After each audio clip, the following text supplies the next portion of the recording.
Yo, what's good? Welcome to Observing the Process. Before we start, I'm hoping you can help me out by supporting the show. You can rate and review it on iTunes, Stitcher, or wherever you listen. You can share it with your friends, you can blog about it, discuss it on your own podcast, or you can support it directly. You can do this by going to my Patreon. I'll leave a link in the description. On there, you will find subscriber-only content, like my Ask Me Anything episodes, videos and photos from Shanghai Observed I can't post on Instagram, as well as the bonus questions from many of these interviews. Thank you for supporting the show. Listeners like you make it possible. Today on the podcast, I have Ben Weldon. Ben was actually recommended to me by Rodney. Ben has a really cool story. He's been in Shanghai since 2005, which is a super long time compared to most. A lot of businesses have come and gone, but Ben has stuck around. His background is in graphic design, so he does a lot of that, but his business has grown where he has been in more of a managerial position. So we talked a lot about growing your business and stuff you can do to make it a little bit easier. Without further ado, please welcome Ben Weldon. In the land of China, people hardly got nothing at all. No possessions? And in China, they never go to church. No religion too? Or do magic. Well, it's easy if you try, Dick. 2, 1. Ben, how are you doing? Thanks for coming in. Hey man, how's it going? Very good. So Rodney from Central Studios actually recommended you. He had a really good show and he was recommending some other people that have been in Shanghai for a long time. And he told me that you've actually been here since 2005 and you started, was it thread design back then or? I came here first as a backpacker. Oh, really? Yeah, and thought it would be a pretty cool place just to hang out. I thought, I'll stay here for a few months and learn Chinese because that only takes a few months. Mm-hmm. And yeah, it was about a year later that I kind of accidentally fell into starting a business. Cool. Where did you come from? So I'm from the UK. Okay. And I'd been traveling for about a year and a half after working in London, and thought China would be a pretty interesting place to come visit. Yeah. And I think like most people think they're just going to be here for a few days and then it gets them. For sure. For me, I thought I would be here for like just a year. I came here to teach skateboarding. How long have you been here now? 5 years. Okay. Yeah. And every year it's like, oh, one more year. Yeah. But so you came here with just the intention to travel? Yeah, I was like 10 kilo backpack. Oh, wow. Yeah. Shanghai was on the list, or like what was the itinerary for the China trip? It was basically I met a friend in Beijing. Crazily, we just said, oh, let's meet in Beijing on this day. Mm-hmm. And that was all the planning we'd really done. Mm-hmm. Not even where in Beijing we would meet. Right. And then amazingly, we sort of like met at the airport. Our flights sort of by luck were just like 10 minutes apart. Yeah. And I'm not quite sure why we thought of doing that, without, kind of mobiles or WeChat or anything that you can properly communicate on. Wow. Yeah. It was such a different time back then for China. We'd sent emails before we met up. Right. And then it was like, yeah, we'll meet in Beijing. Oh my God, we'll meet in Beijing. Yeah. Dude, the odds of you really meeting are pretty slim. But I guess we thought we'd sort of go to an internet cafe and then work it out when we got there. I don't know. Yeah, I mean, so like I can't even imagine, because for me, I've always actually grown up with like kind of a cell phone in my pocket, even since like 6th grade. So I've never even really known a world. Like I'm thinking about Seinfeld, where they have to like call, I don't know if you know the show Seinfeld. Yeah. So they have to like, there's a Chinese restaurant episode where they have to, like call and then they miss each other. And then there must have been so much of that back in the day. The coordination that goes into like planning a trip must have been so different back then. I mean, at least we had sort of mobiles by 2005, but I think, when I was a teenager. No smartphones though. No. And also, you've got to get a SIM card and you could really only text. Right. So it was trying to find internet cafes. And I didn't know that using an internet cafe in China in 2005 was not really a thing you could do. Like, they didn't have Wi-Fi, and so you couldn't I was traveling with a laptop. Oh. You couldn't use your laptop in an internet cafe. No Wi-Fi in 2005? Or not easily accessible? Not some of the kind of hotels would have it, but internet cafes had no Wi-Fi. Right. So you'd go in, show your passport, sign up, and then like sit on this kind of nicotine-covered yellow desktop, which was really only set up to play RPG games. Like, Right. Oh, so yeah, because I even still see some of those, not as much as I used to, like, gaming cafes. they're amazing. Dude, sometimes you'll go in there, there's like 12 cans of Coke, like a pack of cigarettes, and just some guy who's been there for hours. Yeah. It's crazy. Yeah, so if you get lost, you're like wandering into these places and trying to email a friend.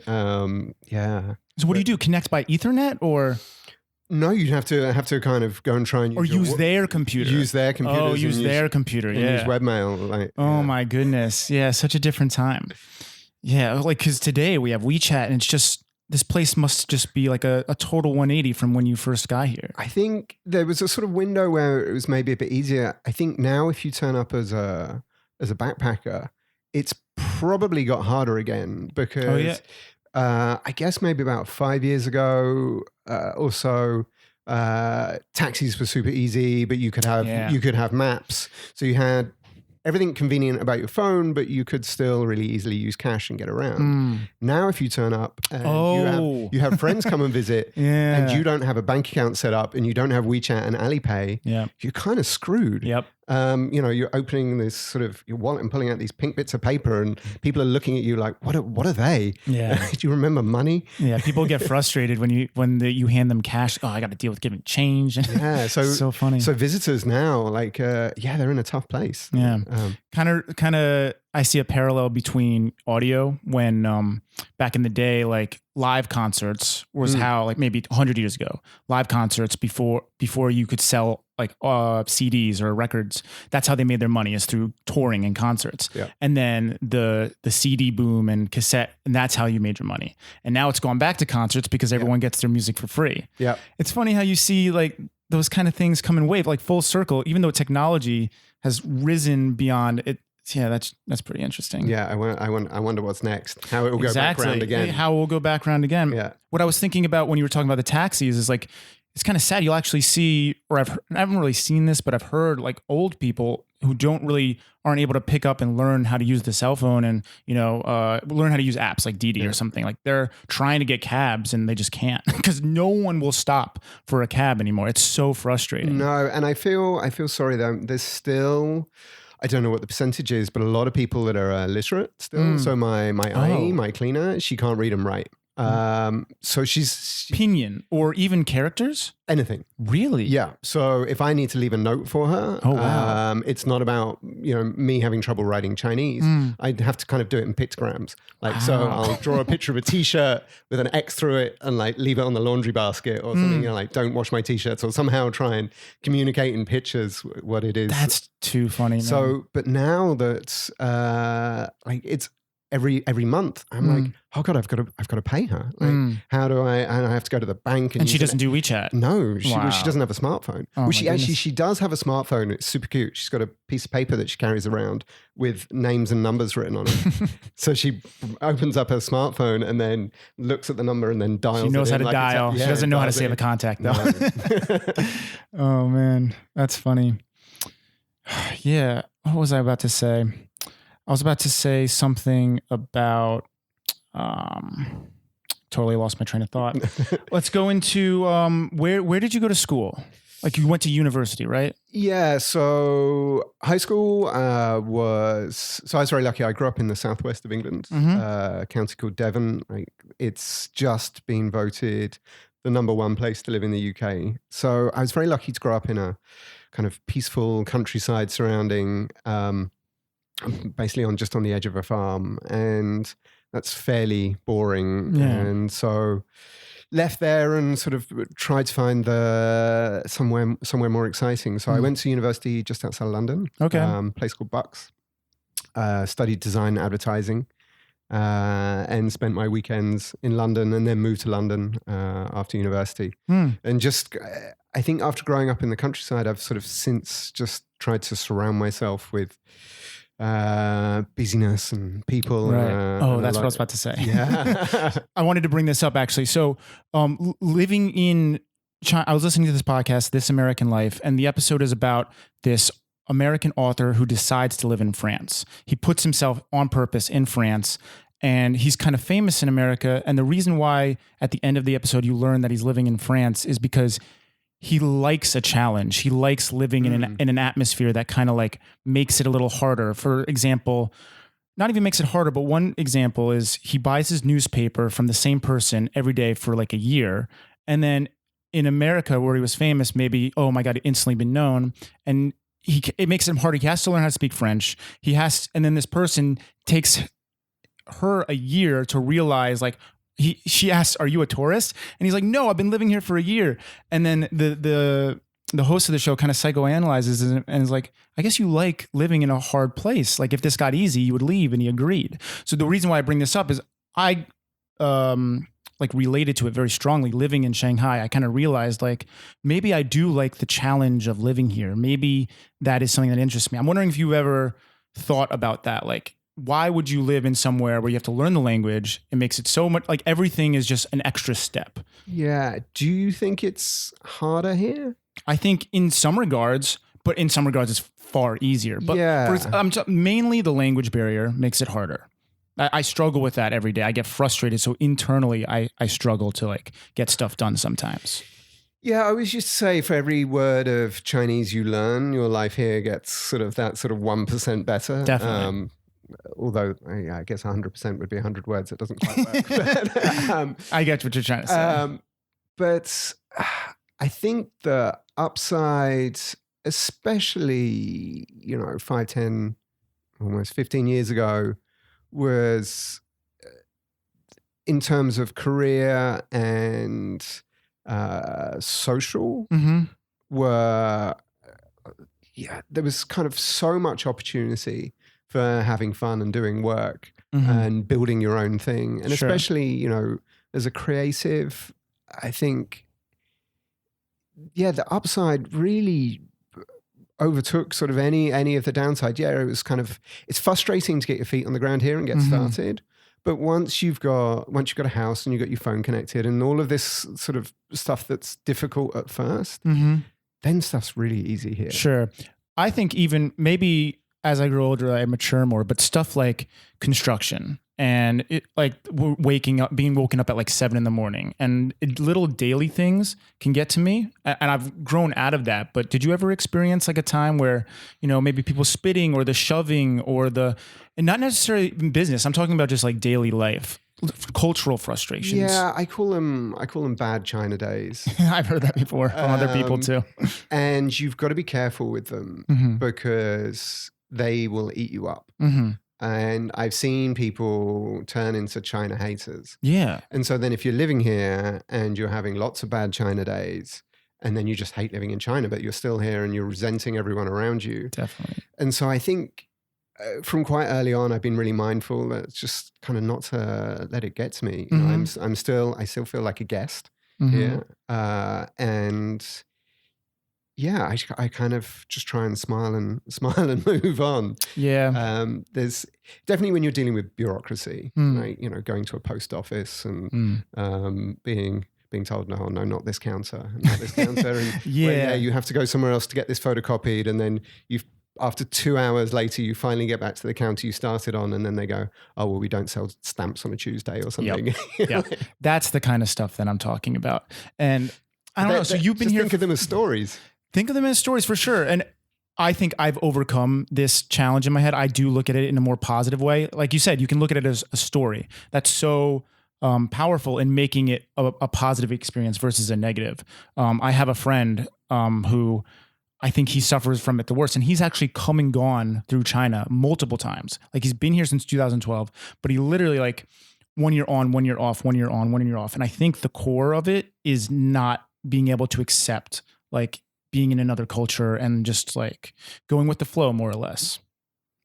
Yeah. I mean, I think it depends. It also probably depends what you're doing career-wise. I think if you're sort of jumping around job to job, that's maybe harder. Yeah. I think the people that kind of come here and sort of work for another company tend to not stay so long. I think most of the people I know that have been here 10 years plus have got their own business going, or there's a real reason for them to stay, or they have a family or something. Something that ties you more down. Yeah, I think there's otherwise the push pull is too much, because you give up a lot. Especially if you like the outdoors. Definitely. That's the biggest reason why I don't think I'll ever call it like China or Shanghai permanently home, is the ocean is so important to me. Yeah. So, I mean, you actually have almost everything else. Like, I'm able to skateboard. You don't really have snowboarding, but you can go like on a weekend trip up to Beijing area.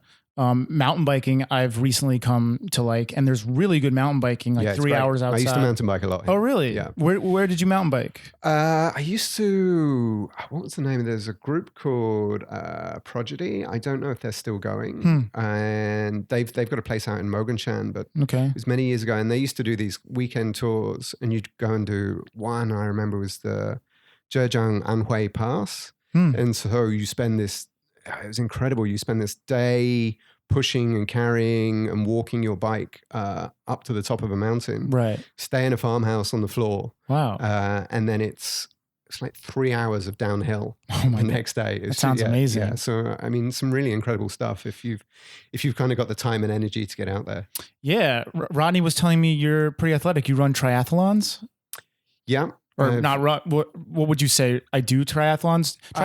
What is a triathlon? It's 3 different events, or? Yeah, so I did my first full Olympic distance earlier this year. I was never, I used to like mountain biking a lot, but I was never particularly sporty as a kid. Okay. And decided on taking on the challenge. So it's a 1.5K open water swim, 40K bike ride, and then a 10K run. Okay. Against the clock. With the one I did was down in Jinshan, and it was 1,000 people. Wow. And I mean, most people can ride 40K on a bike or a 10K run. That's not too difficult, but it's jumping in the sea with 1,000 other people that everyone is frightened of. That's hectic. And I was also frightened of this and decided, fuck it, let's just sign up. Yeah. It's the ocean, or?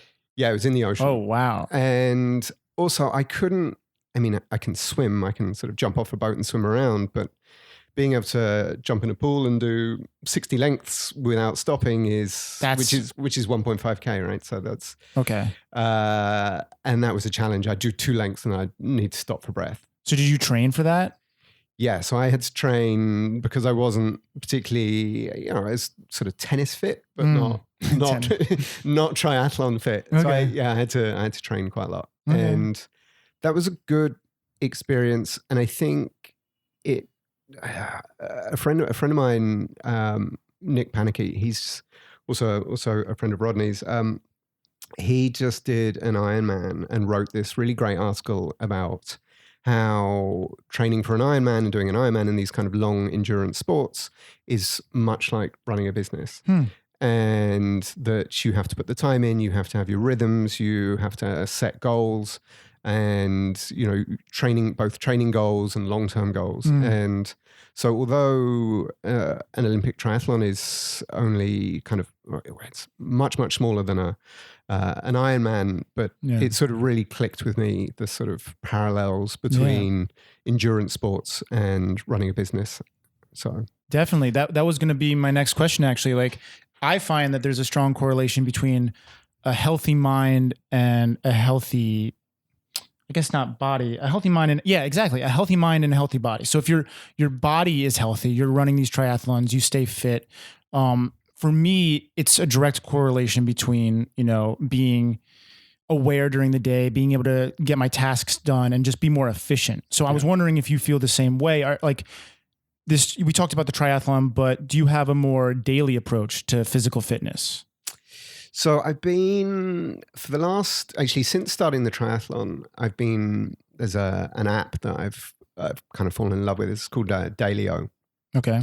And it just lets you track certain things. So you can customize it to do whatever you want. And so I track what exercise I do, but then how sharp my mind is and how productive I am. And it's, although kind of on the day to day, it's hard to tell. But when you look back statistically at the last few months, I noticed that if I run in the mornings, I'm far more productive. My mind is generally sharper. Super interesting. And so there's, and in particular, running has a great effect on the mind. And then I'm sort of hoping that by having a data over a whole year, you might see the long tail effects. Yeah. So do weights help you the day after or the day after the day after? Because that's not something you can really remember. Oh, I feel great today. Well, was it because... Yeah, what is the reason? Was it because I didn't drink 2 days ago? Or was it because, I did, a spin class on Sundays? Yeah, it's, for me, I find it super hard to pinpoint what made a day so good, because I think there's 3 key things. Like, did you get enough sleep? What were you eating? Like, what was your diet? And were you physically active? Something I learned recently is that, like, how important sleep is. Because you look at, like, the 3 pillars of health, or the 3, whatever you want to call them, of health. Like, I just sleep, diet, fitness. Yeah. Apparently what one person argues, I forget the name of, it's like a sleep doctor or something. He reckons that sleep is the foundation upon which physical fitness and diet are, built upon. Yeah. So if your sleep is more important actually than the physical fitness and the diet. Do you feel that way? Oh, totally. There's a book written by Matthew Walker called Why We Sleep.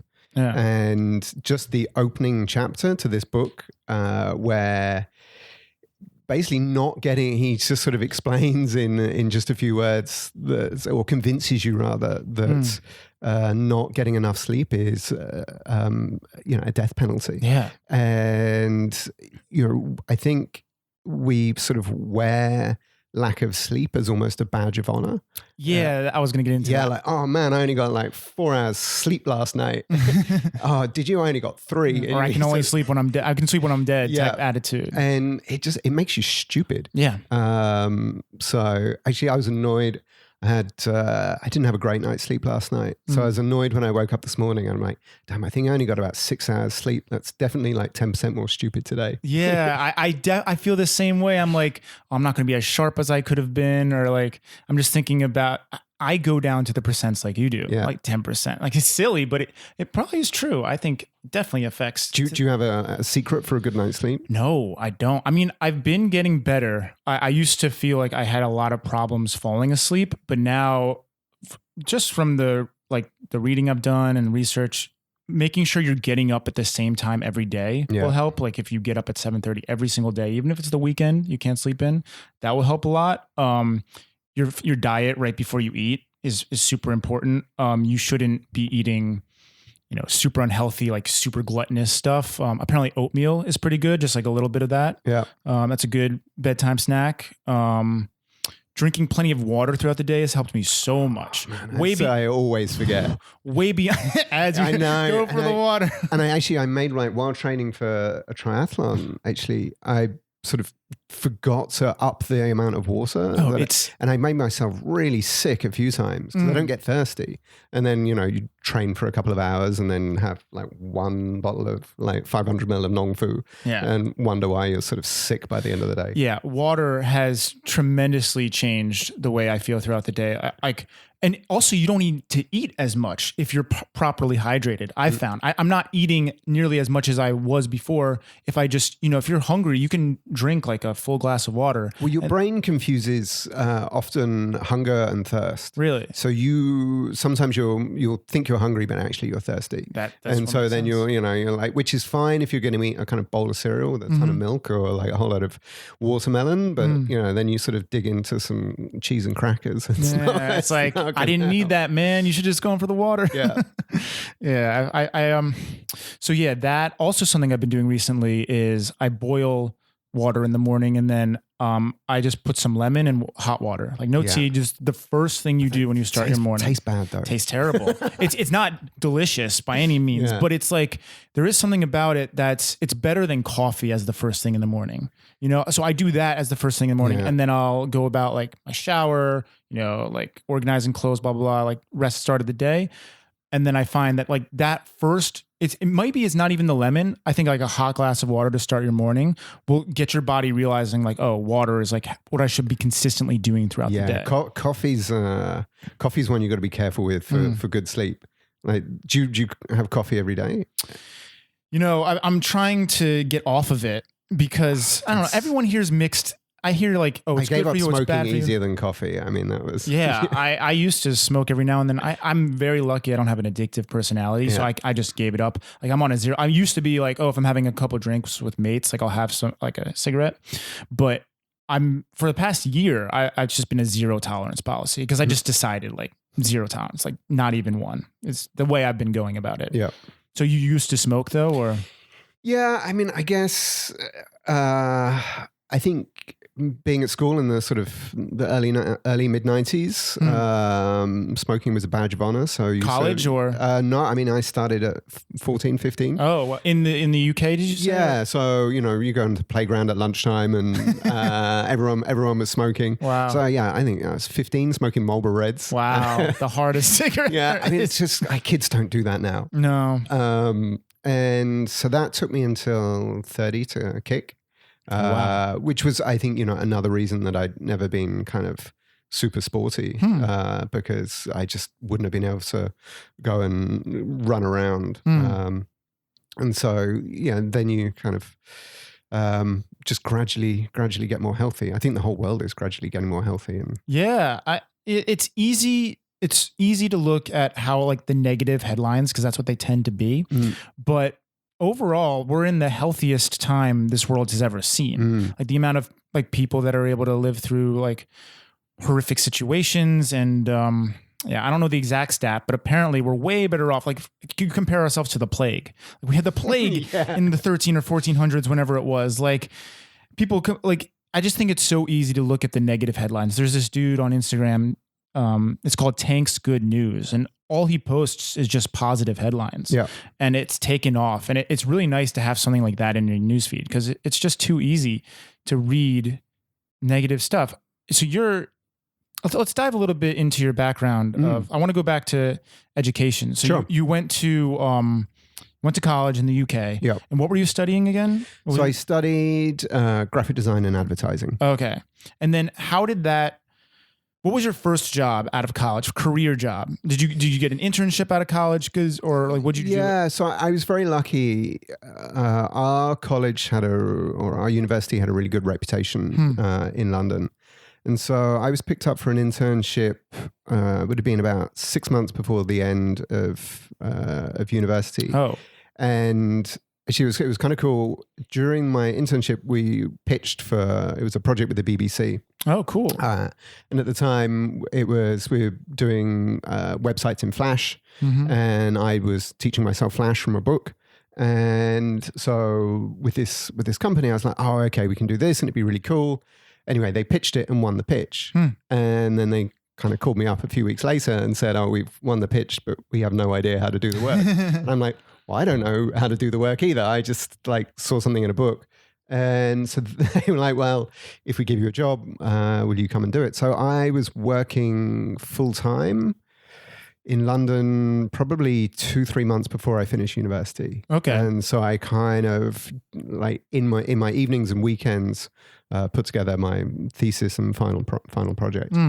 So yeah, that I would consider that like a somewhat lucky situation to get a job like kind of in college. Like you like the internship was landed while you were still in school, right? Yeah. Yeah. For me, like I had internships while I was in school, and then as I graduated, I didn't really know like what I was going to do exactly. I didn't have a job lined up directly after school. But then as it came down to the last month, I got the opportunity to come out here and teach skateboarding, actually. So I taught skateboarding for a year. And I think a lot of younger kids today are facing, or kids coming out of school like the past 5 years have been facing something somewhat similar. I'm wondering what your thoughts on that are. Do you think it's harder now to get a job than it used to be maybe like 30 years ago out of college? I don't know. I probably can't comment on that, because my frame of reference would be coming to Shanghai. What year did you graduate? So I graduated 2000. 2000. Yeah, roughly. Okay. something like that. So there's a 5-year gap between graduating and coming to college, coming to China. Yeah. So maybe 2001 I graduated. So yeah, about four and a half, years. yeah. So did you say it was BBC that you were with, or? So I worked or was it an agency that had yeah, BBC I worked as a client? for a small digital media agency. So this was kind of during the kind of .com boom time. Oh, okay. And everyone was working out, how to program. And so I went into this job with a kind of, I was kind of wide-eyed, anything was possible. And also, I think straight out of university, you have this rather kind of warped sense of what the kind of professional world is going to be like. Definitely. Because they don't, and I think this is my problem with higher education, is they don't really, it's kind of a problem and a benefit. They don't teach you anything about what it's going to be like to have a job. Yeah. But that said, it gives you time to develop a whole load of other skills that you probably wouldn't develop when you have a job. Definitely. So for me, I guess, university was, I think, an important step. I certainly didn't learn any skills that would have been useful in my professional life. Right. That's kind of what I wanted to get into. And I think the problem has evolved a lot since you've graduated. Like, for example, I have friends who are in video production. One of them, he did 1 year at university and he dropped out, and he's probably one of the most successful of my friends because he was able to learn pretty much everything through YouTube tutorials and real work experience. Yeah. Tends to be, strictly speaking, for the creative industry, I think you don't really need a traditional college education anymore. Yeah. And I guess you're in graphic design, that whole field. So I was wondering your thoughts on that. Like, what would you recommend someone who's graduating high school? Like, how would they go about if they wanted to get into the creative industry? I guess it depends a little bit on who you are and what your personality type was. I feel like I was quite immature still when I went to university. Yeah. And I don't, maybe all sort of older people think this these days, but you know how, the younger generation are, so much more mature than we were, there's a good kind of anecdote from university that maybe explains this. So I was quite frustrated through university that I wasn't learning any skills that I thought would be useful. And so and also UK universities don't have that kind of breadth of syllabus that you have in the US. So you study graphic design, advertising, that's all you study. Whereas in the US, right, you can go off and you can do a part of your numbers in French, and you can learn a bit of business, and you can learn a bit of history, right? And sort of this all kind of, so you don't have any of that sort of variation in the course. But we also weren't learning, I wanted to learn typography. I wanted to learn, how to develop a website. I wanted to learn, how to manage a design process. And, and my tutor, the head of the faculty, was like, no, it's all about the idea. And so we ended up in this big argument that I felt I wasn't learning anything, and he thought, well, I didn't have the ideas. And so in the third year, he said, right, you're taking the next crit. So a crit is at the end of, you'll have a project that lasts about 3 or 4 weeks. Okay. And at the end of that time, the whole course comes together, and it will be 2 days where we present our work, and then the tutor gives feedback. And so he said, right, you're going to take this as in you're going to manage it. So I had to sit at the front of a room for 2 days with, I think it was about 80 of my peers. Really? Who would come and I'm like not the best designer in the room. Okay. And 80 of my peers to present their work to me, and then I had to give them feedback. So you were taking the role of a manager, more or less. Yeah. And he sat behind me and didn't say anything. Really? And then, they would invite other people to try and give feedback. And that kind of single event was probably the most valuable thing. Like I could have skipped the rest of university, but just to be under that pressure. Right. And I realized at that point, actually, the skills mean nothing unless you have an idea. Right. And so that set me on the trajectory that I am now.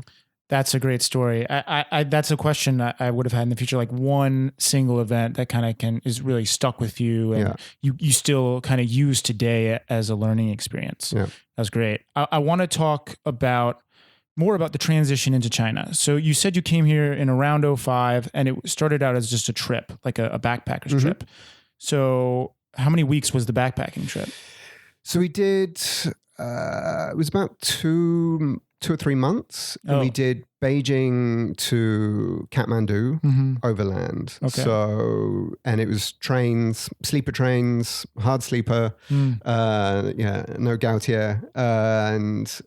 So we just made our way overland from Beijing to kind of Terracotta Warriors, Shanghai, and then kind of Yangtze River, Hong Kong, Chengdu, and then up into Tibet and took a rusty 4-wheel drive up to base camp and then down the other side into Kathmandu. And yeah, it took about 3 months. 3 months. So did you have like an interest in China like before you did this, or was it just kind of like, oh, we're going to do a trip to China? My flatmate at university, who then became my girlfriend for a couple of years in London, was originally from China. So I think that had kind of caused an interest spark in the culture. Yeah. Sure. Were you learning any Chinese with her? Was she fluent or? She didn't really ever speak Chinese. She'd moved to the UK when she was 5. So. Oh, okay. Right. So you do this 3-month trip and you head back to UK after that. Mm-hmm. So did you have like a desire, an urge to come back, or what drew you? Like, when did you come here to settle down? So I didn't. So I got to Kathmandu, and then I was like, oh, what do I do next? Yeah. And I got an email, and some friends that I'd met in Shanghai were like, oh, hey, we're getting an apartment, kind of one like this, right? Yeah. You know, sort of. We've got a spare room. Do you want to move in? And I'm like, sure. And kind of got on a plane and moved to Shanghai Directly from Kathmandu. Yep.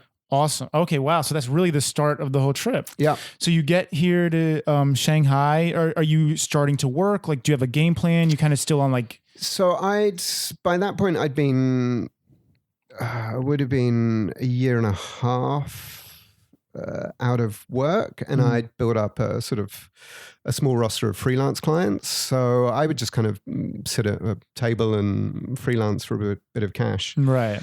But things weren't expensive. Mm-hmm. So I didn't really need to work too much. Right. And so, but it was really easy to pick up freelance clients in Shanghai because there were only a handful of bars. Quite literally, there'd be, which of the 5 bars are you going out to tonight? And you would, on the one side, sort of be having 10 kwai beers with an English teacher, and then on the other side you'd be having 10 kwai beers with I don't know, marketing director of Ford or something. Wow. And totally different environment back then. And everyone's just in the same bar getting smashed. That's so funny. So, you're talking like the expat scene, more or less. Yeah. Was Yangkanglu the expat scene back then, or? No, I mean, it would have been Maominglu. So really? Maominglu? Where that... No way. I live on Maominglu with my girlfriend. Okay, so where that nice kind of... It's a theater now? Yeah. So Maominglu, Huaihailu. Maoming and Fuxing. Yeah. So from Fuxing down. Okay. And that would have... that was the bar That street was like a bar street. Yeah. That's so funny. And it, like with all the kind of crazy lights and people falling into the street at 2:00 in the morning and everyone playing dice. And I mean, shit was crazy. Wow. I remember sort of kind of you'd go out in the evening and like before leaving the house, you'd sort of get your pack of cigarettes. And at that time, I didn't have a bank account. Actually, I didn't have a bank account for about 3 or 4 years. And I had just all my cash in a sock drawer. And you'd go, oh, what kind of night is this going to be? So you'd take out 100 RMB. Yeah. And then you go, no, I think this is going to be a big night. I'm going to take 200 RMB. Like no cash card. Wow. You just put 200 RMB in a pack of cigarettes. This is going to be a big night. And then you'd leave the house and never know what was going to happen. Yeah. Wow, it's different. It's changed. Like for me, I moved here in 2015, and I'm told I caught pretty much the last year of like not the Wild West, but a wilder time of Shanghai. Like there was still street food. The scooter laws weren't as intense.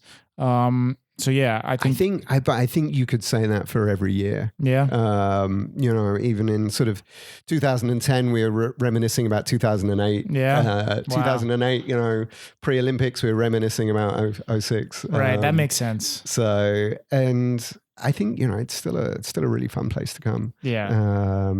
So yeah, I mean, people that have been here a year, like, well, it's not like it was last year. Yeah, everyone likes to say that.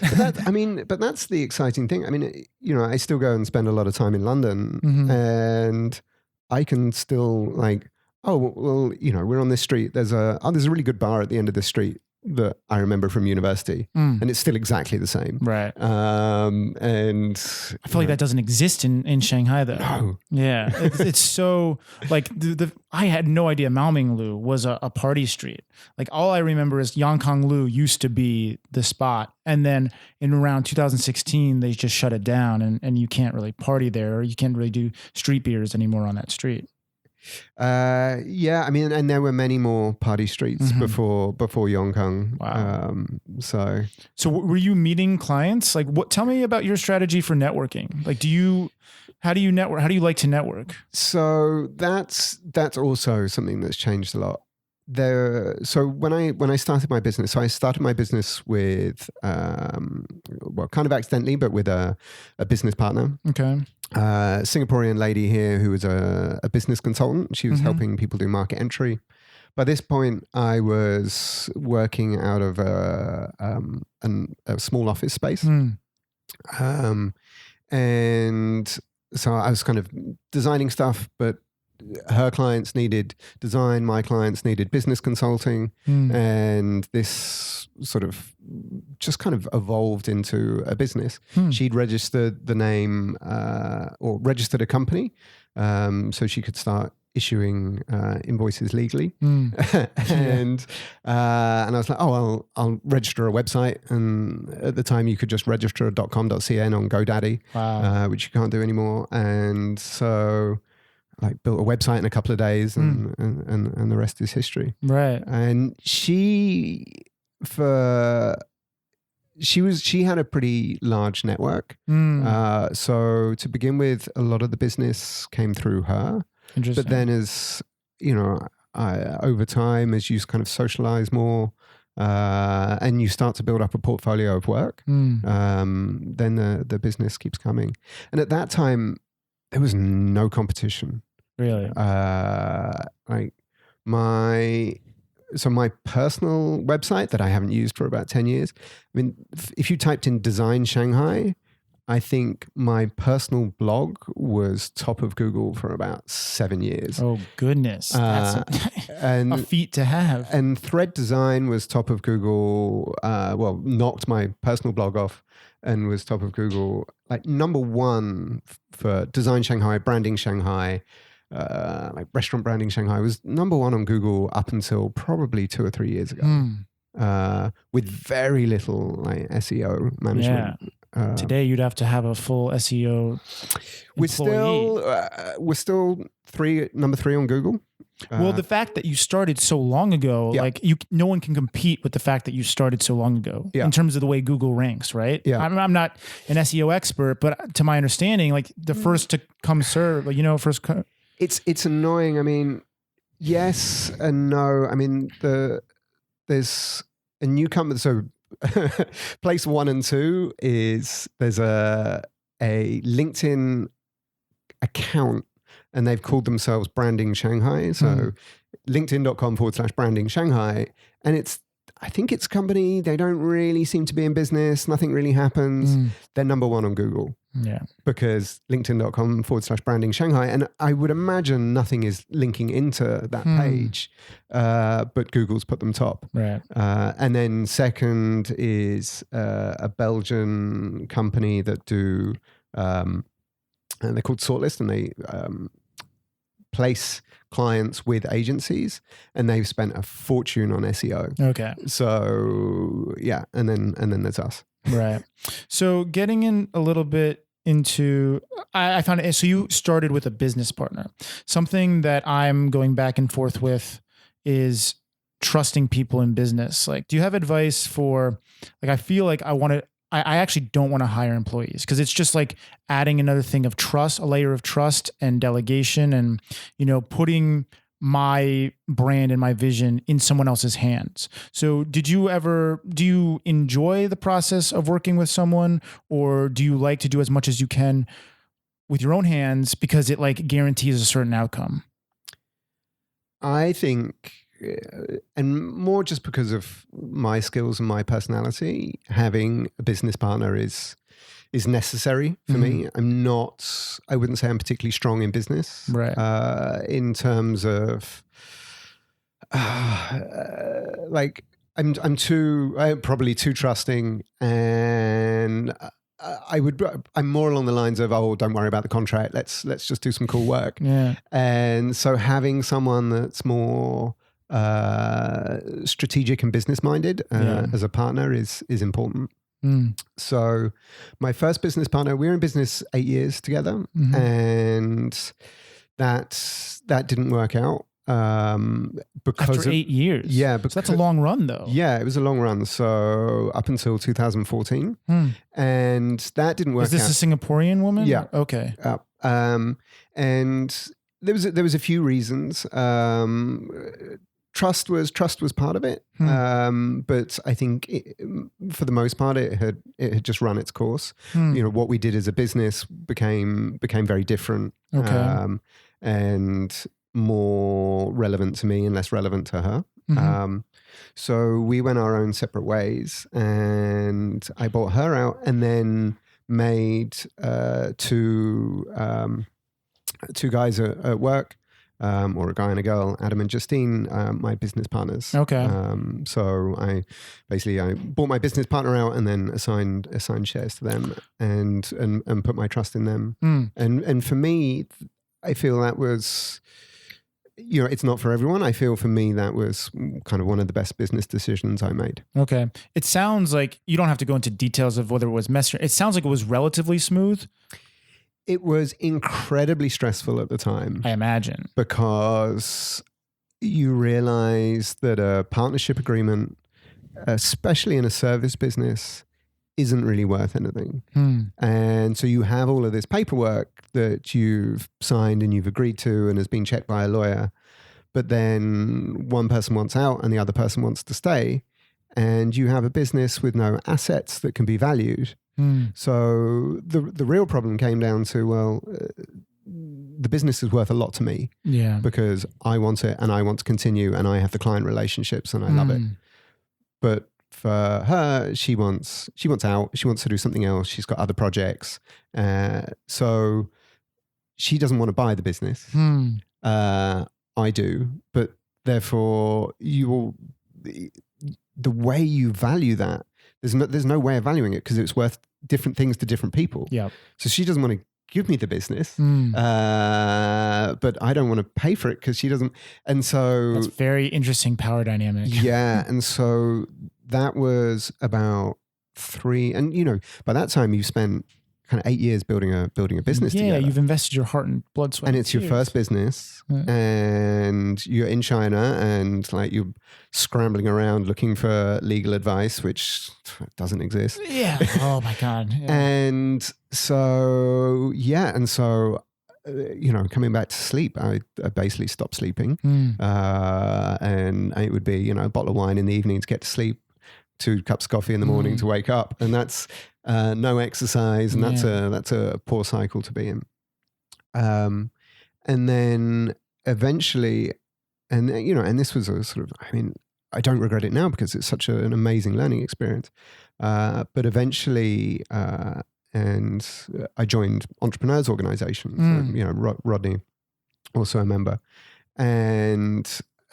So my very first evening at this organization, the speaker was a hostage negotiator. Oh, no way. So he's this like really cool kind of, I think he's in his 60s or maybe even 70s, like this, I think he's Swiss dude.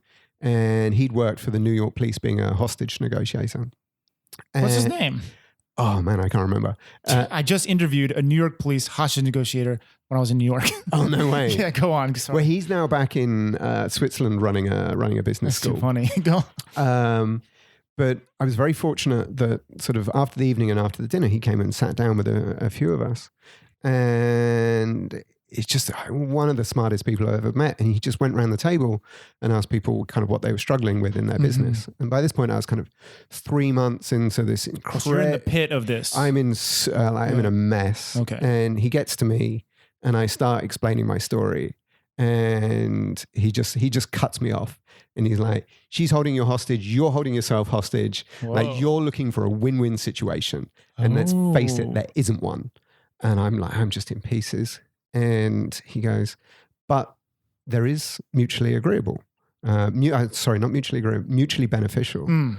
And so I kind of went away, head spinning, and like looked at the problem from, okay, well, how can we both benefit? Like, what is mutually benefit? So like the give and take here. Drafted an email, had an agreement the next afternoon. Wow. And moved on. And oh my God, that piece of advice. Yeah. That's so interesting because I would have thought of it the same way too. Like I want a win-win. Like I'm a nice guy too. Like I want this person to walk away from this experience still with like going to write a positive recommendation of me. Yeah. That's how I would imagine it too. Yeah. But maybe that sometimes that's impossible. Yeah. Sometimes it's impossible to get the win-win, but mutually beneficial. Yeah. That's like, even though it's kind of the same thing when you think, but it's a little bit different. Yeah, so I wasn't thinking about winning. Yeah. Like what can benefit me and what can benefit her. And so, and so then it was less about the money and more about terms and saving face. Yeah. And now actually we never talk about it, but now we're really good friends. That's awesome. During that, I was thinking a lot about, I have two friends who look at business completely different. One friend is starting a company, and she's super, super like invested in it because it's like the business is her name. The brand is her. So when she looks at a business, like, I'll never sell this. This is my business. Like this will be my business for life. This is me. Is she in China? Yeah. Okay. And then another friend. Is she Chinese? No, she's not Chinese. Okay. And then another friend he's also in China starting his own business. And the way he looks at it is like, my business plan, this business will be sold in the next 5 years. Yeah. And it's so funny, like comparing the two, because it's just kind of polar opposites, but it's the same thing, starting a business. Yeah. And I think if there was a piece of advice that I could go back and give myself is work out what your exit is before you start. Especially, I mean, I think if you're in the service business and you are living somewhere that you maybe want to retire and you're sort of around kind of friends and family, then it doesn't really matter. You're creating a lifestyle business. You're basically making yourself your dream job. Yeah, that's what my friend is trying to do pretty much. But if you, so like me, I don't want to be in China for the rest of my life. There's lots of other exciting things to do. But when it comes to then, okay, well, how do I exit out of this business? Well, I didn't really think of that when I started it. And that's much, much harder than you think it is, especially with a service business. And so I think even had I even kind of gone into it being aware of that, then you would have maybe had a different structure. Wow. Is it just kind of like, you take as much cash as possible until you're ready to like move on? Or, is it, I think if we'd built a lot more digital expertise, that would have been much easier to kind of be part of a bigger team, or being niche in having a very niche service. Then you can become part of somebody else's team. Okay. So if you just do kind of UX or something, then maybe a kind of a larger agency would buy you as a UX team. But if you've just got a kind of broad range of services, then it's not very interesting for someone to come and buy your company out. Yeah. So it's, I mean, like you say, you're not so business savvy, but I can see you've learned a lot over the years, because myself, I think I'm a very even mix, actually. I'm an experienced somewhat inexperienced in terms of just how long I've been working, but I do consider myself quite evenly split between business and creative. My friend, I think she's pretty much strictly creative, the one who wants to keep the business forever. Yeah. And the other friend who wants to sell it, he's almost strictly, business savvy. Yeah. So I think this is a good segue into a question that I had, was like the evolution of your company. So on paper, what did it start out on as versus, I think we might have covered a little bit of it, but I'm going to ask it anyways. As paper, what did it start out with back when you started to today? So it started as a kind of, I guess, more just an extension of what I was doing freelance. I couldn't really call it branding, but sort of, graphic design and identity, and then into quite a lot of website design and development. And that became, I guess at its peak, probably about 60% of our revenue was from digital. Okay. And then as kind of digital became much more WeChat, social, H5 pages, this kind of stuff, and the requirements to be able to read and write Chinese, it was on senior management was a lot tougher. We moved away into brand strategy. And I think that's also a reflection of, as myself and the team grew up, being able to have these larger, more strategic conversations with bigger brands. As your skills evolve, then you're able to offer a service that you couldn't have done when you were 10 years younger. Right. Just need the experience. Yeah. Bottom line. And so now we have, large brands trusting us on big decisions. That's awesome. Which I think they maybe wouldn't have done when I was kind of 26 with my 200 RMB in my pocket and a packet of cigarettes. Oh, that's encouraging to know you were 26 back, because I'm 27. Yeah. So I'm very excited about the future and where I'll go. Man, I was eventually. way more green than you at 27. Yeah. That's funny. Yeah. Yeah. So let's talk about your business a little bit. Yeah, I see on your website you've worked with Mercedes-Benz, Boxing Cat. Yeah. Those are awesome brands that I love to work with. So what's been, so you started out with, you said like just smaller graphic design, and now you've worked with these big agencies. Can you tell me one recent project that you're proud of and what it's about, the story behind it? Maybe the Mercedes-Benz one. I thought that was cool. Mercedes-Benz was pretty cool. That's up in Beijing, Sanlitun. They've got a kind of big experience. Mercedes-Me is their kind of global lifestyle brand. Okay. And what they wanted to do is create a food and beverage experience so people that can't afford Mercedes can come and have a part of the Mercedes That's clever. kind of lifestyle. And so that was a cool project. Not the most creative of projects. That was really interesting from a sort of learning how to work with a huge company, and especially automotive procurement in China is. So we work with quite a lot of automotive companies, and their procurement is super tough. And so, that was interesting. Sort of going for the pitch, being told you've won the pitch along with 5 other companies who've also won the pitch, and that you've got until 10 a.m. tomorrow morning to put in the lowest price. Oh my goodness. And then you're like, well, you started at sort of.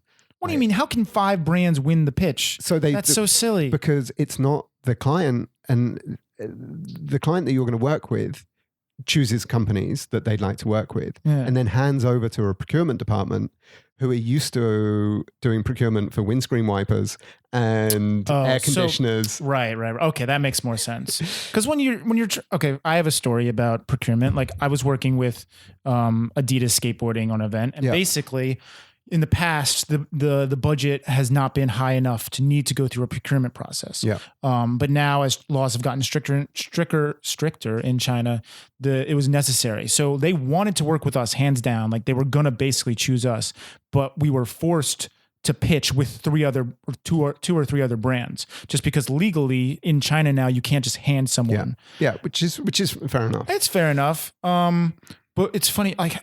This is all stuff that I've learned recently is like, we could have done the job, but then the procurement process led us to realize like cash flow was actually somewhat of an issue. The way Adidas was working was they were forcing us to pay everything up front, and even like 90 days after the project was completed until we got paid. Yeah. So this is all stuff that I've learned now. Like I thought could have been so simple, like we could have done the job, but literally the business side of it, complete hard numbers, cash flow, like stopped us from owning the project. It will kill you, especially if you're you can't grow your business with those type of payment terms. Yeah. Because you can only shrink your business with those kind of payment terms unless you've got enough cash to see you through. So yeah, that's been tough, and you've kind of got to think how much you want the work and how much you want to grow your business. But then, you take a brand like Adidas because that's what you want in your portfolio, right? And that's going to get you more business. Yeah. So the value of the work is worth taking the hit on the payment terms. It can be. What ended up happening is another agency got the bid because they were able to front the cash, and they just hired us underneath them. They hired us underneath them to work like specific parts of it. To be fair, they were able to do a lot of the hard builds very like efficiently. And then we handled the expertise in the skateboarding side of it. Yeah. So in my opinion, it did work out. It was good. But from this whole experience, I learned. Did you get a shorter? Sorry, so did you get a shorter payment term from the other agency? Oh yeah, we got amazing. everything that was the reason why it worked out is because like they were able to front everything and pay us like, because we were more doing like creative services versus before we would have had to front like building sets, and like those people underneath us, we need to pay them. Their payment terms are proper. On time. And what did you learn? What did I learn? I just learned how complex situations can become. And that's what I learned. Like it's a simple lesson. Maybe you learned it a long time ago, but for me, it was pretty eye-opening to think like how complex things can become from something that from the outside looked very simple. Like, oh, you hired someone to do this. They did it. Like, I mean, even before I started working with brands, I would have thought all that stuff was done in-house. I would have thought that everything for this event was done in-house by Adidas employees. I mean, I think the people in those companies serve a role, but more or less agencies are doing the work of brands. Like brands are almost, this is harsh and a very harsh way to put it. And I'm not trying to be that harsh, but brands are almost nothing but the agencies that they work with. Do you have a comment? Like, what are your thoughts on that? Yeah, but I mean, the work that agencies do is, it's half client. Right. I mean, you can't do good work without a good client. And, you look at sort of how many decisions there are in a creative process that the client is calling kind of A or B, or like, okay, the client's writing the brief and you're coming back to them with a couple of ideas and they're choosing a direction and giving you feedback. And so, your work is, I think, only as good as the client. And so, a client like Adidas has probably got, 20, 30, 40, 50 agencies doing different things for them. And so, and trying to have all of those agencies produce good quality creative that is on brand. I really think that's the skill of the client, not so much the agencies. But then there's also incredible work in this city coming from the agencies on the individual things. So definitely that kind of leads into my next question, revolving around like, I think you put it very well that like eventually as you grow big, like Adidas, maybe when they started out was able to do a lot of stuff in-house, but then eventually as you evolve, like you become less creative and you become more of a manager. So I wanted to talk to you about you and your business in that role. Maybe your bare bones of what you started with is doing the grunt, not the grunt work, but the actual creative work on the computer, creating the designs. Yeah. What is your day like now? Are you managing people? Are you still creative? How do you manage not being as creative and being a manager? So I probably so my role is still creative director and CEO. So I have to split my time between those two jobs, and I try and think of them differently, almost like I've got two different hats. So for someone that's running a business, I spend way too much time doing creative, but running a business isn't my only job, because if I wasn't doing creative, then we don't have a creative director. Fortunately, one of my business partners, Justine, so she's the managing partner, and she pretty much kind of runs the business. So between myself and the two partners, we make all the strategic business decisions together. I set the kind of the tone, the pace, the personality, and the sort of, the goals of the company. But then a lot of, I think, the roles of, especially in a small business that would come to the CEO, are shared between me and my partners. Okay. That said, I think, I probably do spend, and I'm sort of very aware of this, like time on things I shouldn't be spending time on because I like doing them. So, for example, I redesigned our company business cards the other day. Like that's not something I should be doing. This is so funny you bring this. Like, this is something I was exactly doing yesterday and talking to my girlfriend about. Is like something, the way she likes to put it is like, you should have a highlight you want to do the next day, like something that's important that should be done. But for me, even though I didn't maybe do my highlight yesterday, I did stuff like redesign my business card. Yeah. I feel productive. I was productive, but was I really productive? Yeah. Did I really do what I was supposed to do? Or did I do work that I'm good at, that I enjoy doing? Yeah.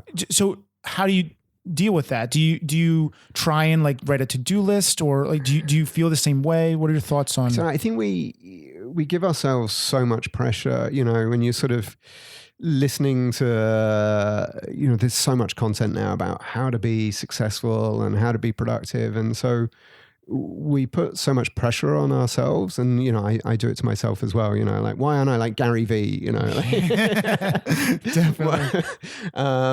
And so I try and think of it like this, that you're only not being productive, or you're only like cheating yourself when you're doing something you didn't plan to do. So if you plan to spend the weekend watching Netflix, you're not wasting your weekend because that's what you plan to do at the weekend. Right. And so if you plan to redesign your business cards and go and like have coffee with a few friends in the afternoon and not do anything that day, that's a great day because you're doing what you set out to do. Right. The problem is when you plan to, okay, I'm going to like completely rewrite the scope for a project in a way that's going to bring our company forwards. And then you end up deciding that maybe you're going to kind of reorganize the folder system. Yeah. I think that's more what I'm talking about. That's what I did. Like I was supposed to be writing the outline for my services as a business yesterday, but I ended up making sure all my Photoshop and Premiere is updated. You know what I mean? Like I'm doing that. I think we all do it. The sort of the only one that works for me, and I don't do it enough, is make a list and then put it in order of the most difficult and most important things. And don't do anything until you've done the first one. Right. And so you don't check your email. Like sometimes I even will leave my phone on airplane mode from when I get up until I've done that first thing. Yeah. It's like you're locked until you complete. Yeah. That's a good way to look at it. And especially if it's something like you really didn't want to do, like deal with a tax return or something. And you finish that and your cup of coffee, and then you're going to nail the rest of your day. Yeah. And it's, you have a good day when you've done that. But it's the days you come in and sort of check your email and then go, right, what should I do today? And those are the bad days. I feel you. Yeah. I find for myself, having a plan the night before, like the to-do list, I think for sure the best thing is like the thing that's at the top of your list and you can't even do anything below it until that one thing gets done. Yeah. That's super important. I wanted to talk more about your business. How many people work for your business? So we're 12 at the moment. People. Yeah. So we've gone up and down over the years. We made a fairly big mistake at about, would have been, I guess about 6 years in. And we hired we opened an office in Beijing and put a team up there. Okay. And then got new offices here with more space and expanded the team. So at our biggest, we were, I think, about 26 people and all based in China. All based in China. Okay. So 26 people and 2 offices Mm-hmm. and no systems and processes. And yeah, that was a nightmare. Okay. And we had a GM at the time who was awesome, and she left, and we were like, oh yeah, it'd be fine. And it was not fine. So almost growing too fast seemed to be not even growing too fast, growing without a plan, Yeah, I mean, I think just not having all the business processes in place, and also not realizing, because you think, okay, more people, more projects, just do the same, but just do more of them. Yeah. And I guess we didn't really realize that we would need to change the nature of the work that we did.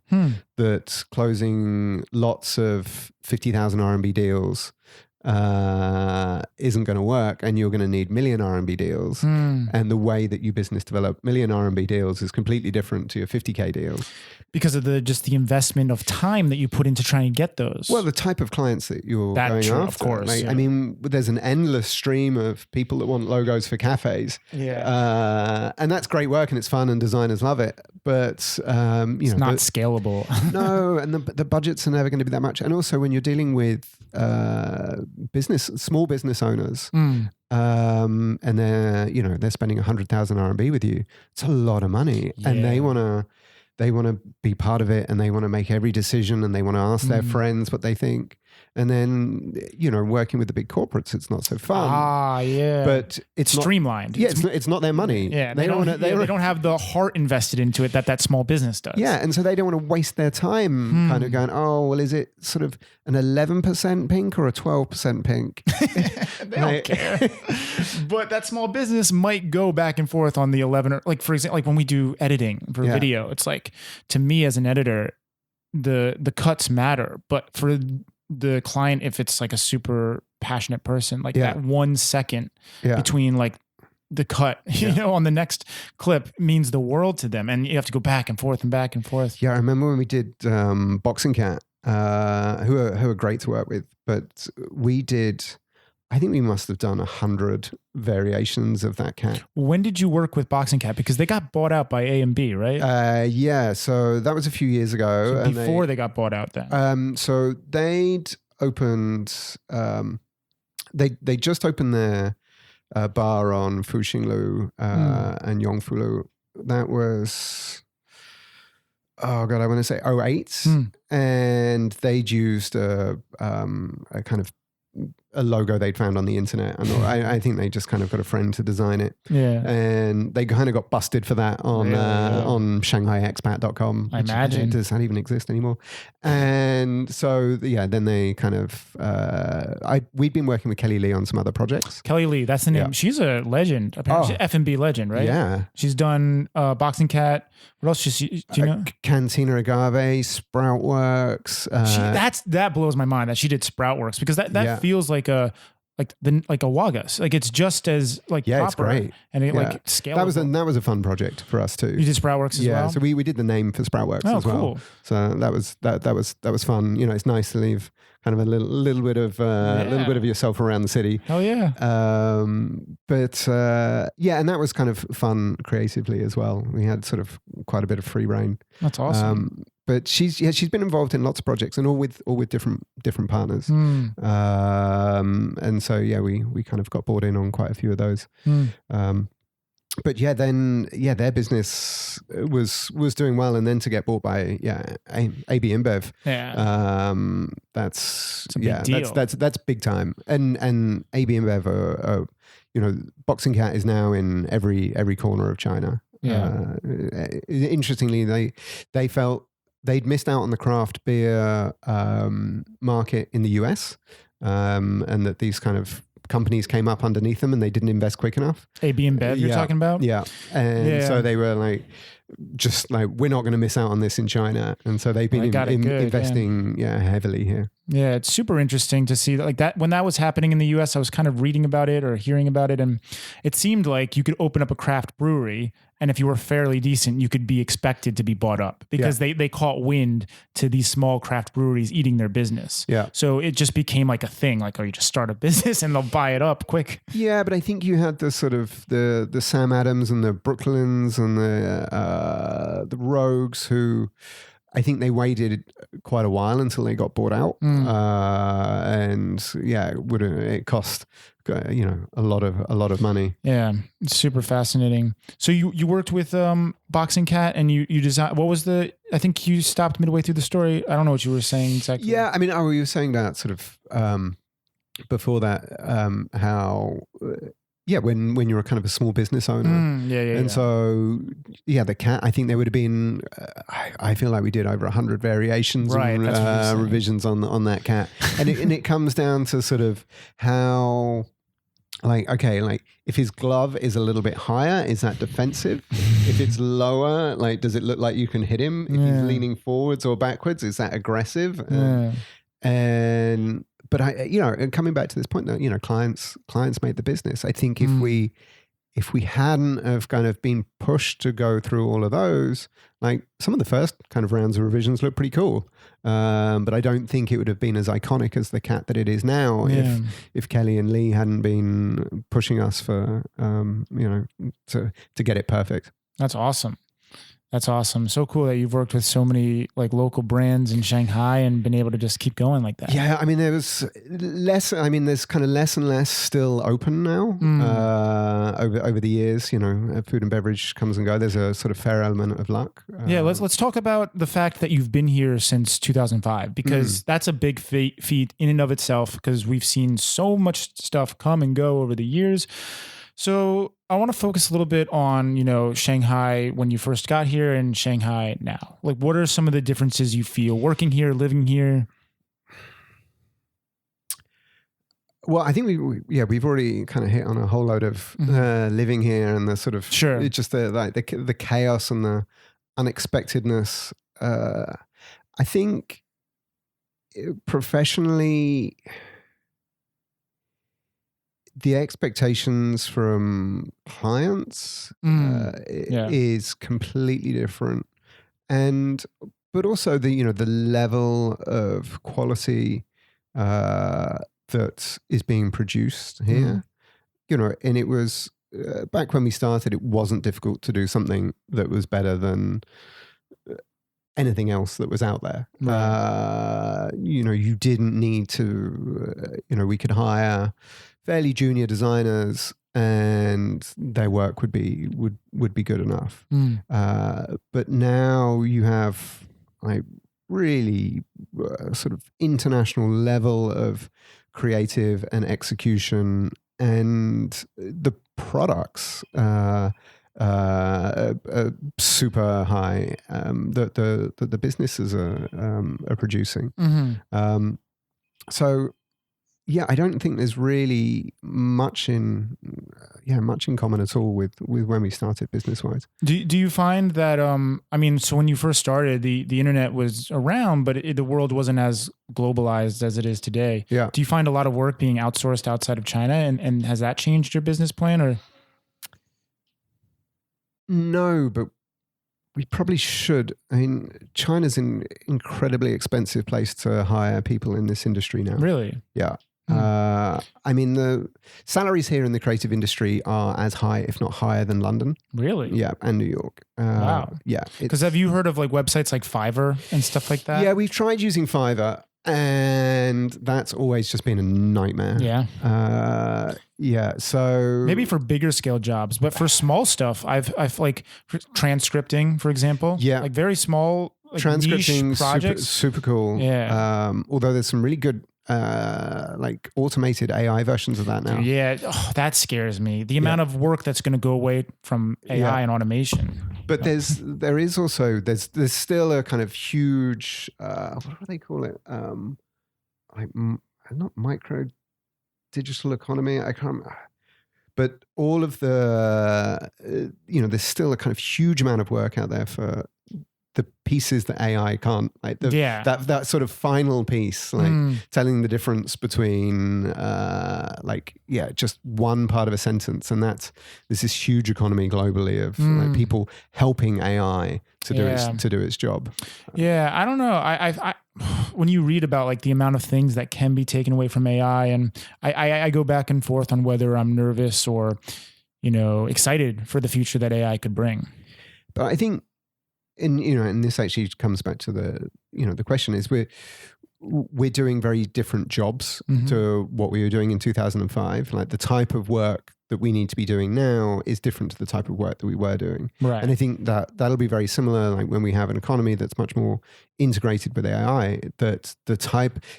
Yes, it's going to take away some of the things we do, but it will create new things that we do. Yeah. And so we'll be doing different jobs that we can't even imagine what they are now. Definitely. Exactly. Because when the Industrial Revolution happened, like they thought that the cotton gin and stuff like that, or the cotton mill would take away, oh my God, what are we going to do? The jobs are going to be gone. Everything's going to be automated. And like now we're laughing at that. Yeah. So but there's some people that say it's just different this time. But I think they said, oh, it's just different this time. They said that last time. So I don't know. I go back and forth. Yeah, I don't know. Well, I guess we'll find out. It's gonna happen so quickly. We're gonna know in about 5 or 10 years. Yeah, it just keeps coming and coming. Yeah. Quicker and quicker. Yeah, we're not gonna have to wait long. Not gonna have to wait. Oh my God. Yeah. So I mean, it's going to be quicker than like a sort of Netflix 8-season drama, right? So that's so funny how that started to happen. You used to have to wait to watch TV shows. Now you can just binge the whole season. No, but when they're making it year after year, and you see season 1, and then you've got to wait a year for them to make it. Oh, that's even, to be honest, that's even worse than having to wait episode by episode, because like with Game of Thrones, like. The seasons were so far apart, you almost like forgot what was happening as it was like when you jumped from season to season. But I mean, if you think how much the world has changed since season 1 to the last season, so we're gonna have that same thing with like, okay, is AI gonna take over the world? Well, you've only got to wait 8 seasons to find out, right? What is it? Singularity is meant to be 2027, where AI is on a par with, or maybe reaches consciousness. I heard 2045. I hear a different number of. So that's what makes me believe it's just like a shot in the dark. Yeah. So maybe it's only 2023. Yeah, that's funny. This has been a really awesome chat. I want to start to wrap up and talk about any upcoming projects that you have coming up that you're excited about. So there's a few things we're working on at the moment. So we're doing some stuff for Porsche, making a cafe for them. So cool. looking forward to that. And so when you do the cafe for Porsche, and you did the Mercedes Me campaign, can you talk about more like the deliverables you're giving to the client? Is it like about are you physically designing the space, like the physical space? Are you designing the brand, like the feeling of the space? Yeah, I mean with Mercedes, they already had interior designers. Okay. So then it's just kind of brand applications. With Porsche, has been more interesting because we've helped them define like what who their target market is going to be, into what kind of experience it needs to be. And so then we're getting more into defining the space, and so then into naming, into what's I mean, obviously all the kind of standard brand applications, but then how people kind of will enjoy the space, and hopefully kind of share, because it's important, like share pictures of the cups and the napkins, and you have to take so much into consideration. Every like angle of I'm talking like, the social media aspect, the experience of walking in, and how people can share. See, all that stuff has created new jobs already, just right there. Just like the with social media, like it's creating jobs on how to create new experiences, and that's something that I'm super passionate about right now is event production. Like I do video production as well, but I've had a lot of fun with event production and creating like event experiences and how you can interact with the event and take something away. It sounds really cool that you're doing that for these brands like Porsche. And yeah, it's sort of, I guess, exactly as you said. Like we've created new jobs for ourselves. Like making a cafe experience photographable. It's funny that the answer was in the conversation the whole time that we were having. I think I'm more positive than ever that AI would only be beneficial. There's no way that there's just going to be some robot like revolution and revolt. I think like that type of technology isn't really going to exist. Like, I just don't think so. Yeah. I mean, it's I'm sort of wary of digging into subjects that I don't know too much about, but yeah, it'd be fun to speculate. The convergence of, and just I don't know how we got here, but the convergence of ourselves and AI is where it will happen. Did you hear about what Elon Musk is proposing? He's proposing, they're already working on it, on like basically an interface that literally plugs into your brain, like neurons go into your brain, and like you're pretty much connected to Wi-Fi, or they haven't gone into the details of what like you're getting, but more or less the technology is becoming embedded into your brain. That's the bottleneck at the moment, right? We have these incredible devices that we carry. So we're kind of already sort of half like Android, cyborg. We are. Like, I use my phone all the time. It's just such a terrible interface. You got to use your thumbs and eyes. Yeah. So if we can speed that up, that's funny how we're going to look back and be like today, the iPhone. Wow, what a beautiful. You remember when you used your thumb? Yeah, that's too funny. It was brilliant and beautiful when it happened, but now when you.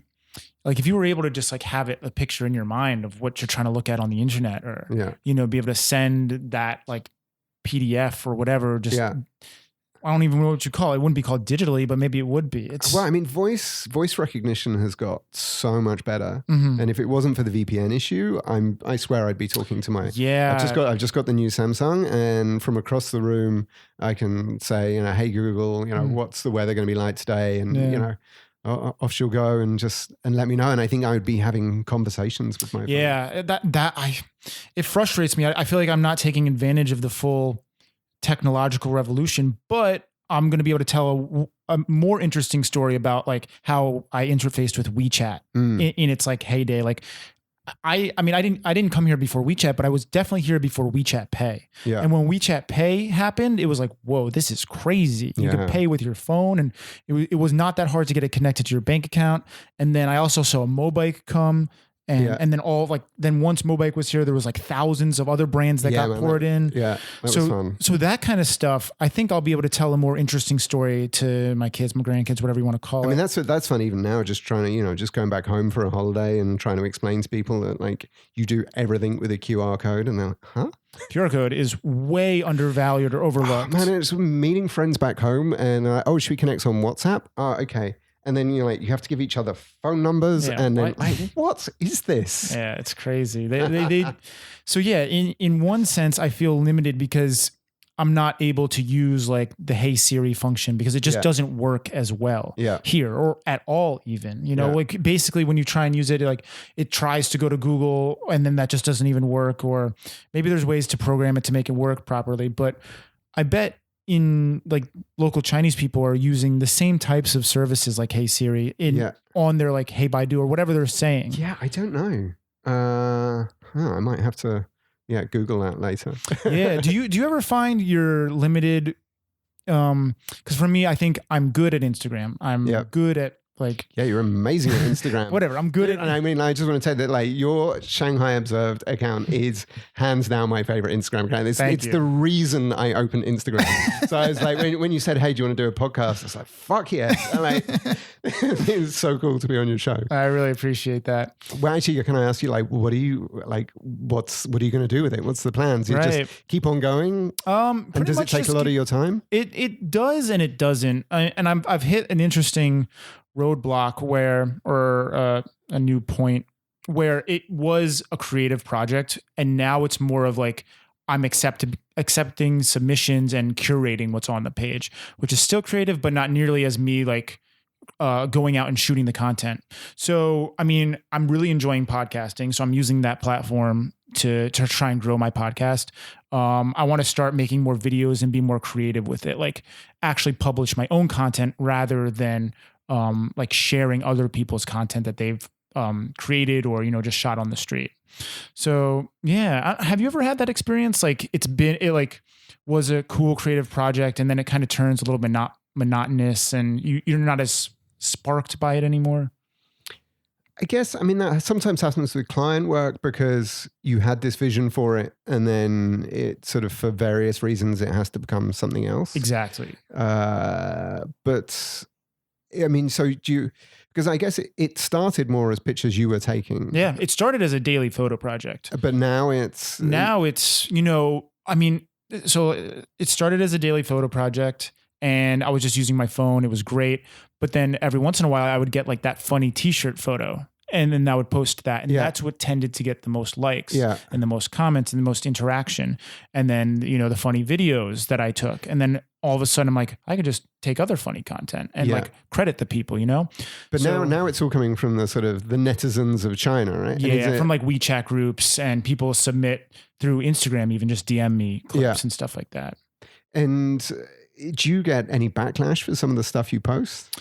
And does that bother you? Well, there's two ways to get backlash. One is Instagram is becoming ever more restricting on like what you can share. Just like the other day, I got 2 warnings and it kind of scared me to like post. Like one thing was, have you ever seen a woman, like someone like an IE holding their kid over a trash can, like taking a piss? So that got like, you couldn't even see anything. Like you could just tell that the kid maybe had its pants off and like side shot. Oh, because of child nudity. Yeah. So okay. I understand that. You don't even think of that in China, right? Exactly. Someone pissing in a trash can. Exactly. And so Instagram overlooks cultural things. Like that is not child nudity or like even nudity at all. Like that. It's just daily life in Shanghai. That's literally daily life in Shanghai. So that gets flagged. Whatever. I can understand it, but I'm bummed.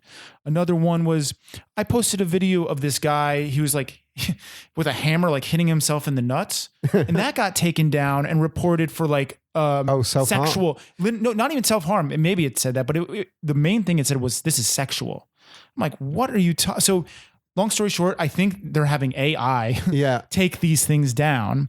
And even the kid taking a piss on the trash can, I didn't like say, oh, is this like, I didn't try and refute it. Yeah. But the one with the guy hitting himself in the nuts, I refuted that. And it said like a human looked at it and then, nope, this is still got to be taken down. Wow. And I was like, I don't know, man. He's wearing underwear fully. Like there's chicks that are way more naked than this guy was. Yeah. The only difference is like, I mean, self-harm, like I guess, like, but it's all context. Like, so that's why I'm getting very upset. I guess if they let you get away with it, then like they have to have a line, right? They have to have a line. Yeah. So I do understand the dilemma that a brand like Instagram, first of all, they're a global brand. They're not just focused on me and my audience. Yeah. They have so much more to deal with. Like I listened to this episode of Joe Rogan with Jack Dorsey, who's the CEO of Twitter.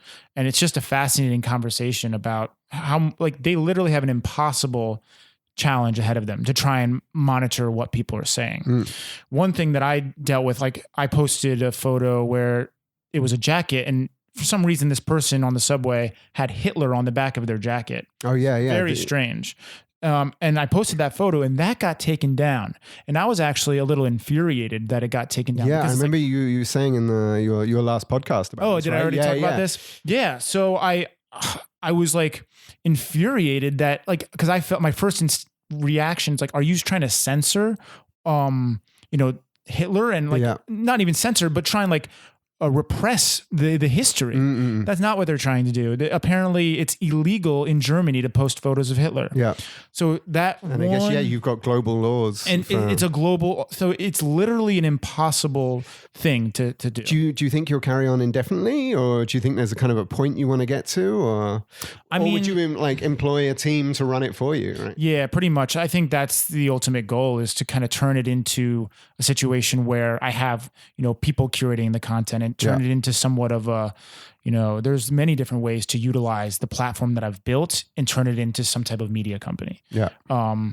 But yeah, so I'm going back and forth with what I want to do with it. Well, don't stop just yet. No, I'm not going to Yeah. stop.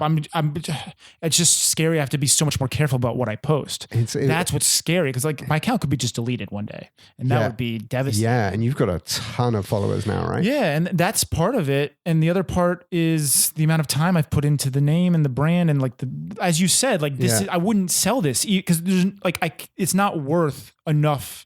It's not. I just couldn't sell it for any amount of money. Too much of me in it. You probably get quite a few $1,000 for it. Maybe, but that's not really a business exit, right? It's just been so much fun and something so I'm trying to find the fun in it again. And not that I don't have fun, but like it can just be like, oh, I got to post. It's more or less my job is like coming up with captions these days. I love the captions.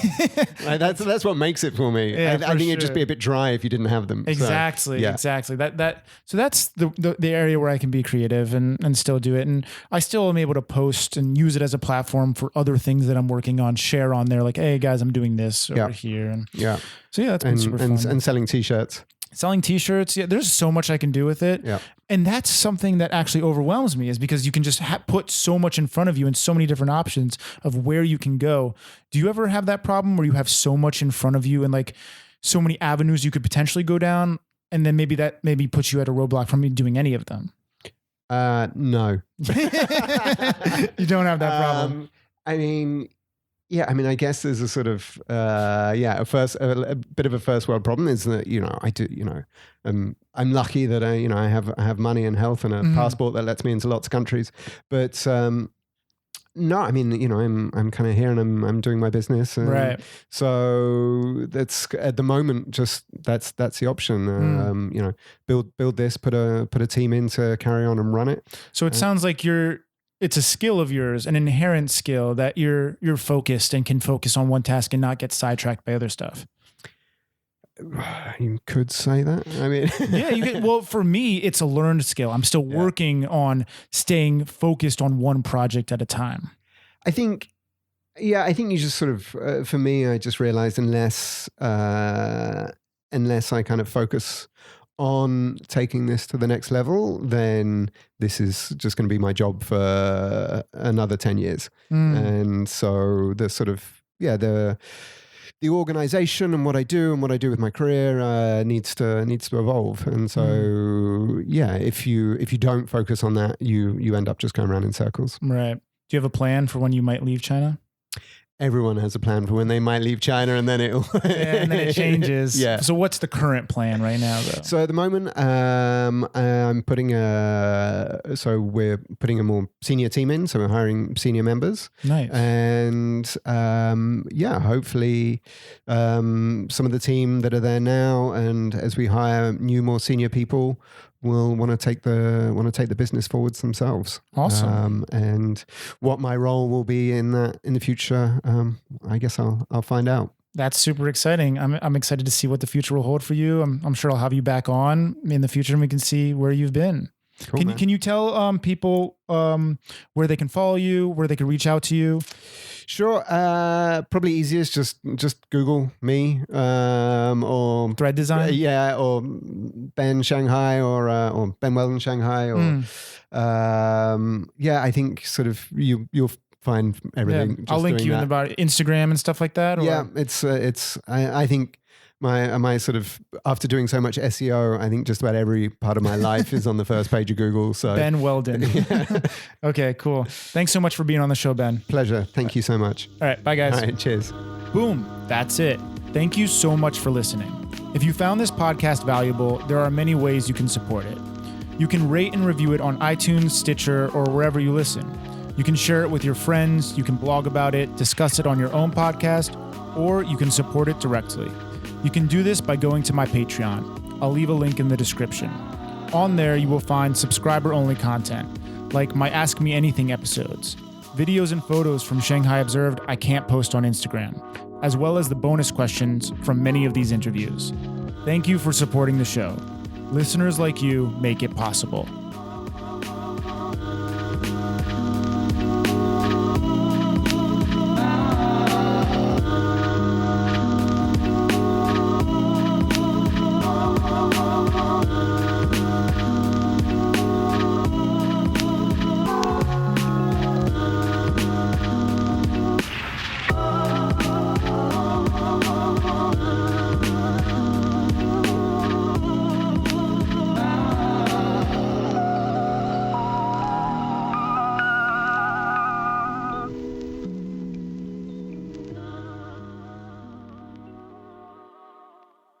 Also, if you enjoyed the intro and outro music, it was made by my brother, Danny Greenberg.